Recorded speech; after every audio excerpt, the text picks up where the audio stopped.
نحمده ونستعينه ونستغفره ونعوذ بالله تعالى من شرور أنفسنا وسيئات أعمالنا.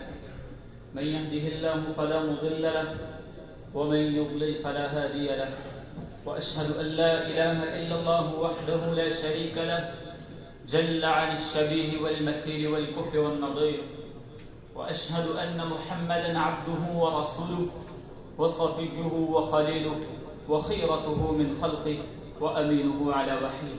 أما بعد، فإن أصدق الحديث كتاب الله، وخير الهدي هدي محمد صلى الله عليه وسلم، وشر الأمور محدثاتها، وكل محدثة بدعة، وكل بدعة ضلالة، وكل ضلالة في النار.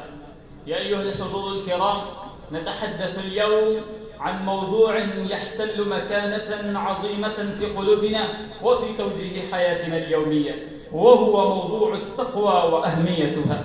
تقوى الله أيها الإخوة هي عماد الدين وركن الإيمان، فقد قال الله تبارك وتعالى في كتابه: يا أيها الناس اتقوا ربكم الذي خلقكم من نفس واحدة وخلق منها زوجها وبث منهما رجالا كثيرا ونساء واتقوا الله الذي تساءلون به والأرحام إن الله كان عليكم رقيبا.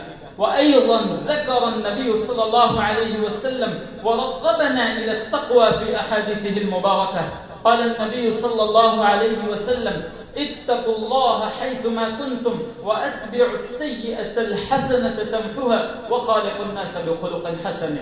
التقوى شرف للحياة الإنسانية، وهي الصفة التي اختص الله بها عباده المتقين، وهي الصفة التي تقرب العبد من ربه وتجعله محبوبا عنده، كما هو قول علي رضي الله تعالى عنه: التقوى هي الخوف من الجليل والعمل بالتنزيل والقناعة بالقليل والاستعداد ليوم الرحيل.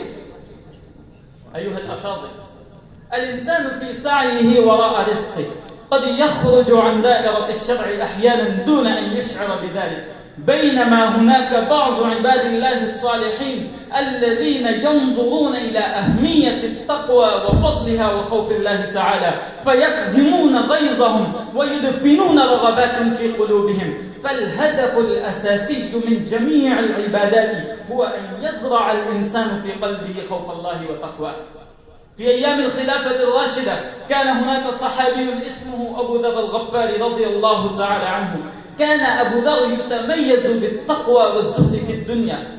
في إحدى المرات قدم له أحد المسلمين هدية، ولكن أبو ذر رفض أن يأخذها، فقال له الرجل: لماذا لا تقبل الهدية؟ فقال أبو ذر: إنما نحن قوم ميت نعيش بالتقوى ولسنا بحاجة إلى هذه الهدايا الدنيوية. فقال له الرجل: لكن هذه هدية صغيرة وقد أحببت أن أهديها لك امتنانا لصفاء قلبك. فقال أبو ذر: والله لو كان لي قلبان، والله لو كان لي قلبان لأهديتك أحدهما هدية تعبيرا عن شكري لك، ولكن قلبي واحد وهو مشغول بحب الله وطاعته. هكذا كانوا يتقون ويخافون من الله سبحانه وتعالى، وهذا مصداق حقيقي للحديث المروي في الصحيح البخاري. قال النبي صلى الله عليه وسلم: إن في الجسد مضغة إذا صلحت صلح الجسد كله، وإذا فسدت فسد الجسد كله، ألا وهي القلب. أيها المستمعون الكرام، عندما يتقي الإنسان ربه ويخشى الله تعالى في كل فعل من أفعاله فإنه يحصل على العديد من الفوائد. وقد ذكر القرآن الكريم فوائد التقوى بأسلوب جميل للغاية، ومنها الفلاح والسعادة، قوة التمييز بين الحق والباطل، مغفرة الذنوب، الرزق والبركة، الرحمة في الدنيا والآخرة.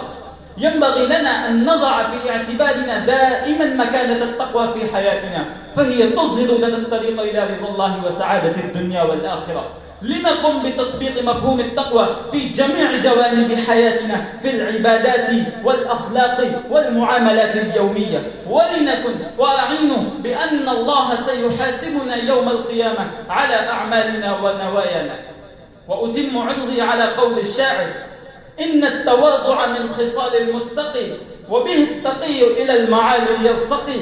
ومن العجائب عجب من هو في حاله أهو السعيد أم الشقي أم كيف يختم عمره أو روحه يوما نوى متسفل أو ملتقي والكبرياء لربنا صفة به مخصوصة فتجنبها واتقي. نسأل الله تعالى أن يجعلنا من المتقين وأن يثبت قلوبنا على طاعته إنه ولي ذلك والقادر عليه. وصلى الله وسلم على نبينا محمد وعلى آله وصحبه أجمعين والسلام عليكم ورحمة الله وبركاته.